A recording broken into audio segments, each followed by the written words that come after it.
Welcome back to Concert Critiques in Cars with Emily. Before I get started, I need to show you the cardinal rule I basically pretty much broke, I guess. So I wore a Kerfuffle shirt to Kerfuffle, and I know you're not supposed to wear band shirts to the show, but I don't even know if this technically counts because it's the concert shirt, not an actual band shirt.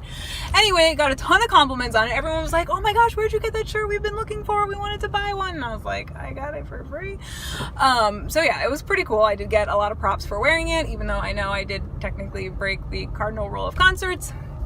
But all right, so let's get into it. So getting here, the venue was Merriweather Pavilion, and I know how to get here. I've been here many times, but boy, let me tell you, was it frustrating.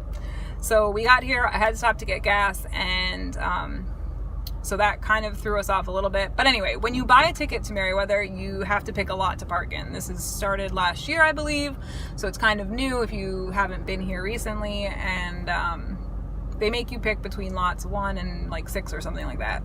So each lot has a designated spot, and when you arrive on the day of the concert, you have to park in that lot, and they have people standing there and checking your tickets for the lot. So it's free. I mean, the parking's free. You just have to have a ticket for whichever lot you're going to park in. I've picked lot 2 before, and I told myself I would never pick it again. Lo and behold, I picked lot 2. So I know that lot 2 is in a parking garage. So I was familiar with it, but of course the way that I normally thought that you could get in was blocked off, and you had to actually go around and behind the garage. But they didn't really have signs on the one road that we came in after I got gas, so it was really confusing. They didn't have good signs for lot 2 in the specific area that I was in, and I had to turn around, make multiple U-turns, go back on roads that I had already been on. So that was really frustrating, and it wasted a lot of time, and it was just not very fun. Especially because I know this area, right? So like, it was just even more frustrating because I've been here before. I've been here multiple times before. I've parked in this lot before. So it was just, it was very frustrating for me. So then we go in, we're like super pumped. We have like about 5 minutes to get there, like 10 minutes to get there. And we get to the front, and with the same cooler that we brought in last year, we were told that we couldn't bring coolers in. Now, this is not like a hard top cooler. It's one of the like zipper ones. So it's basically like a glorified lunchbox. So I was really upset that the people wouldn't let us bring it in. And the one woman who was like helping us was trying to be like super nice. And I went to be like, lady, you basically just told me I had to run back to my car. Please don't try to be nice to me right now. I just like, I already have to deal with this problem. So anyway, I had to run back to the car, literally ran back to the car. And then, of course, we get into the venue, and the first band had already started playing, like, just as we walked in. So yeah, it was a little frustrating getting there, especially because I know the area, and I knew the parking situation, so the fact that it was still such a problem was not the greatest. But anyway, let's get into it. So the first band was a band called L.I.F.T, and they were not my favorite. They definitely have a unique sound. So they're kind of like a rap rock sort of combo.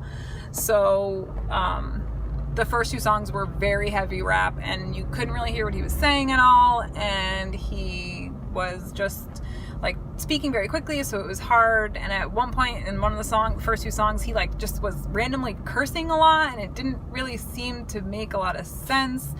So I wasn't really super impressed, especially with the first 2 songs. However, after that, like the next couple songs were actually kind of okay. I definitely had heard some of them. I actually downloaded 2 of their songs because I kind of liked them. So it got a little bit better. And I mean, you got to give the lead singer credit. There were maybe like 100 people there, and he was really trying and kind of like getting crazy and asking the crowd to get involved. Again, not my style of music. Definitely could have done without, but they did a pretty good job. And I mean, you know, for an opening band at a festival like this, you got to give them credit when they try and are kind of jumping around the stage. Definitely didn't appreciate his outfit choice.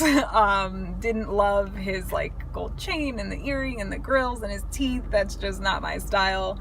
But yeah, so he just tried to make it good, I guess. But But yeah, so definitely not my first choice for an opener, but apparently this is the band that Pete Wentz from Fall Out Boy, who was the headliner of this Kerfuffle, signed their band to his label. So I guess that was why they were invited. So, I mean, good for Pete Wentz. I guess he got the best of both worlds. He got to open the show and close the show in a way. So, so whatever. I mean, they were an opening band to a festival, so it is what it is. The second band was Mountain Joy. I knew they were going to be a little bit more low-key. So it was kind of like you had two extremes, right? You open with this like crazy rap, super energetic, like just whoa. And then you have Mountain Joy, who's like, you know, they open up and they were like super quiet. They said hello. I really liked their first song. It had a really great build up. So it started really slow. And then at the end, it built up to all this really great music, which was really cool. They had a really good sound. Sometimes the bass was a little loud and you couldn't really hear what the singer was saying, but for the most part you could hear what he was saying.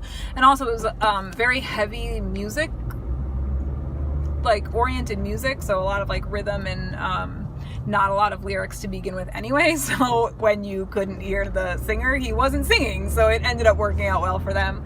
A little bit more jam bandy than I normally like. But when they played the one song of theirs that I really know well, that's been played on the radio recently, I did really have a good time. I really enjoyed it. And I thought they did a great job. And again, after such an extreme band, it was kind of nice to see a little bit of a change. So that was good. I liked them. You know, the guitar string broke for like the last song, which was the popular song. So I thought the fact that he just like kind of kept going and was just like rocking out with a broken guitar string was pretty cool. So then we get into the bands that I knew fairly well from this point on. So the first one right after Mount Joy was Robert DeLong. And if you've never seen Robert DeLong, go see him. He is just, it really is fantastic. And it is incredible to see.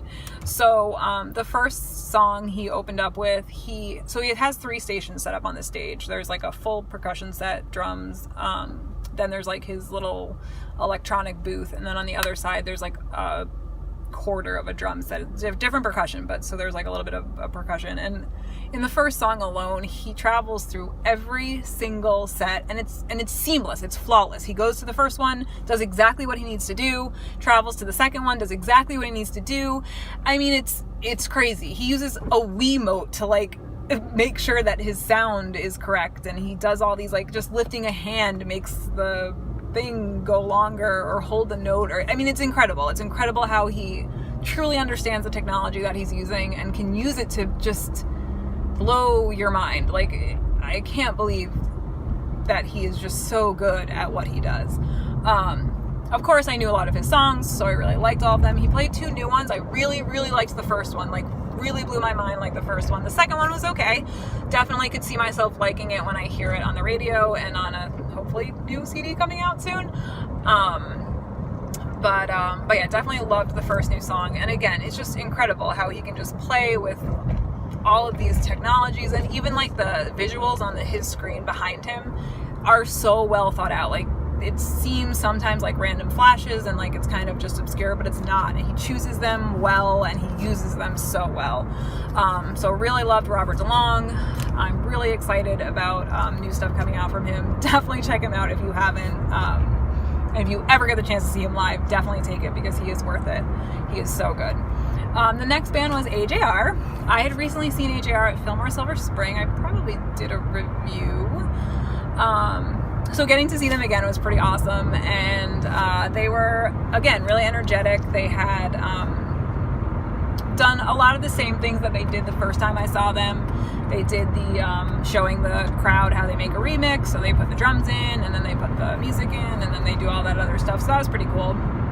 I'm trying to think of other things that they did. So they played a cover that I didn't know, and that was like a little bit slow, and it definitely like lost the crowd, which was kind of disappointing. And it was just like, I mean, I ended up sitting down, which is fine. People can sit down during the opening bands. I don't have a problem with that, but it just like, I was like, really? This is the cover you chose? Like, no one is, I don't know. I didn't think a lot of people knew it. A lot of people didn't seem to know it. The whole pit in front of us was just pretty much standing still. So I think they lost a lot of listeners during that one song. which was a cover, but everything they played was really good.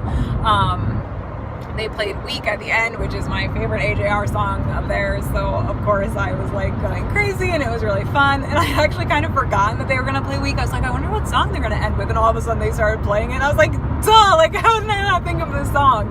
So it was kind of a nice, shouldn't have been a surprise, but yeah, so that was really fun. And I also thought it was interesting that, so in their first song, they usually say they missed prom for Elvis Duran in the morning, and they just said radio shows in the morning. So I thought that was interesting, and I thought it was even super more interesting. I mean, not only because this was a DC101 event, so obviously they don't want to promote a different radio station, but Elliot from DC101 used to be on the Elvis. It used to be Elliot and Elvis, or Elvis and Elliot in the morning in the Z Morning Zoo. So I don't know. I thought that was a little bit interesting that they like really didn't say Elvis Duran, because maybe Elliot had some sad negative feelings about that. But so yeah, so they did a really nice job. I liked they changed up a bit. They put pauses in, they changed words a little bit, especially to fit like with the DC crowd. So instead of saying Chicago in one song, they said Washington DC. So I thought that was cool that they kind of played to the crowd. And again, I just like them. They're a good band to see. They're very upbeat and lively. So next came Awolnation. Oh boy.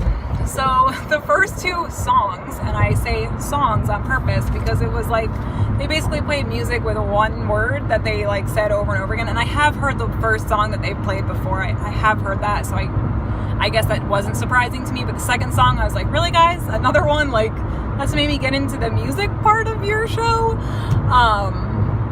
But then once they started playing, they played a really good crowd pleaser for their technically third song. And that was awesome. So I was really excited about that. And I was like, all right, they're going to turn this around. And then they kind of didn't. And I was so disappointed because I've seen Awolnation before, and they blew me away the first two times I saw them. And I really was looking forward to them having a great, amazing set. I told my two friends that I went with, well, my fiance and my friend that I went with, that they were going to be awesome. And they were a little bit less than awesome. The songs I knew well were great, and I really did like them, except for Kill Your Heroes. Oh, I was so disappointed with that one. They like played it super slow and made it like a slow song, and I love that song. And the first two times I saw it, they definitely did not do that, and it was definitely like a jump up and down, rock out song.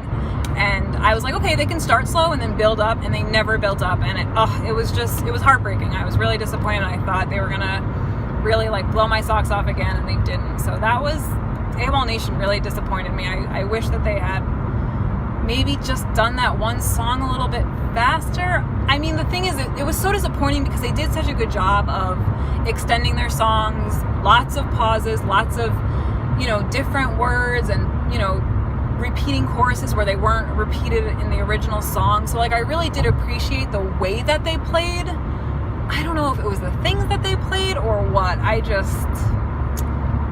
mean, again, to follow after AJR, maybe just if they had followed after a different band, I'm not really sure what the solution to that problem was, but for some reason, Awolnation just did not have it for me tonight, which was really disappointing because I've seen them before and I really, really enjoy their sets. So I hope that maybe this was a fluke and that, I don't know what it could have been, but it was also hard to understand him too. So like even the songs that I did know, I still couldn't understand the lyrics sometimes, and definitely the songs that I didn't know, if the bass was going, there was no way I was understanding what he was saying. So Awolnation was a little bit disappointing. I was a little bit sad about that. Oh boy, yeah, it's raining, so my windshield wipers are on. Sorry, guys. After that was page turn. Was Rise Against. So Rise Against was actually the only band besides L.I.F.T and Mount Joy that I hadn't seen before coming here, and I was super pumped about them because I love their music and I haven't seen them yet, and they did a pretty good job. I was a little bit mad at myself that I hadn't done better prep beforehand. I should have listened to like their older stuff. I should have just gone on YouTube and listened to their like top hits, because I like would recognize the choruses and then be like, oh, I love this song. I wish I had been listening to the first verse. I really like the first verse. But they did a great job. He was actually really entertaining, even though he did play guitar sometimes. He still like would jump around, and they had steel grates over all of their monitors in the front of the stage, so he like just would roll over them and run over them, so that was pretty cool. Again, they're like a pretty rocky rock band compared to the other bands that were in this lineup, so I thought that they did a really nice job. I think the crowd was pretty entertained. I definitely think that the more alternative people in the crowd did not necessarily appreciate Rise Against as much as I did, but I thought they did a really nice job. They played a lot of the songs I liked. The one song they didn't play, so they played one slower song, and he introduced it. So apparently them and Fall Out Boy are actually pretty good friends. I guess they grew up together in Chicago, which is pretty cool. And they did talk a lot about how they got their start, and you know, how they are like honored that they've been able to keep it up for this long and that people still want to come see them. So I thought they sounded pretty genuine, so I appreciated that. But the slow song they played was not the song that I wanted them to play. I was really hoping they would play Swing Life Away, but they didn't. And my favorite song of theirs is Voices Off Camera. They didn't play that either. See, Roach, I do know some song titles.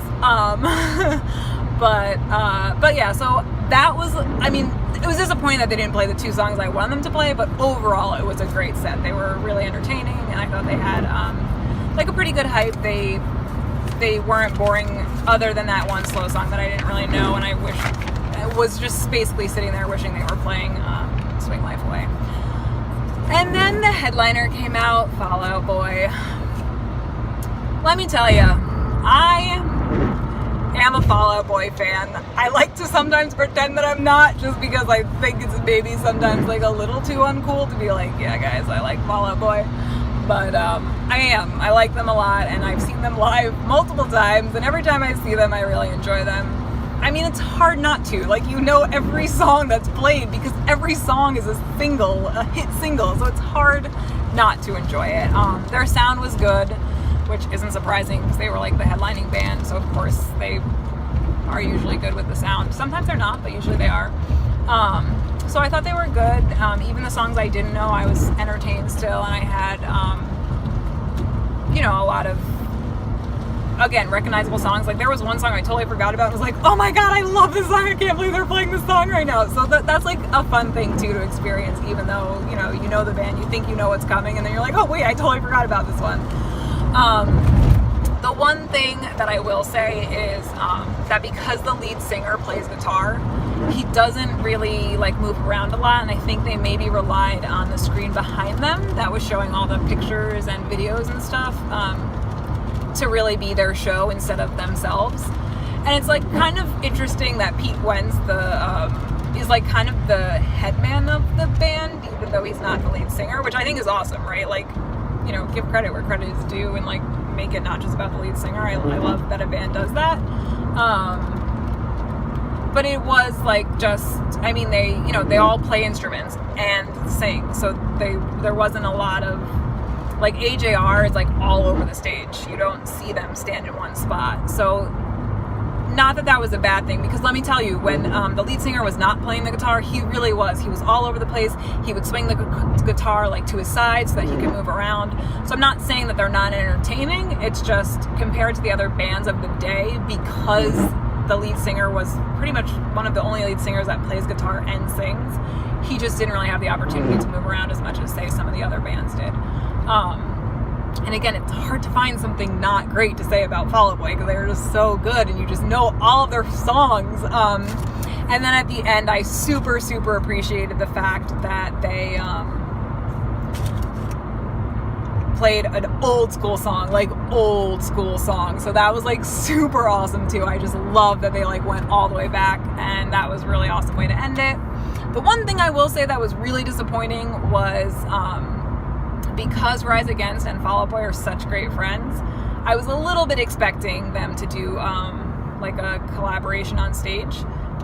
I mean, it seemed like they were literally like right after Rise Against, so you would think Rise Against would have hung around and been like, yeah, let's do a number together on stage. So that was a little disappointing. I thought that would have been a cool, like, specific to Kerfuffle thing that would have like made me think, next year I definitely got to go to Kerfuffle, because if the bands go on stage together, like, I definitely want to be there to see that, because that's not something I can, you know, just search up on YouTube, because when are Rise Against and Fall Out Boy ever in the same show? You know, their genres are very different, so it's not often that you would see those two bands together. So I feel like there was a huge missed opportunity.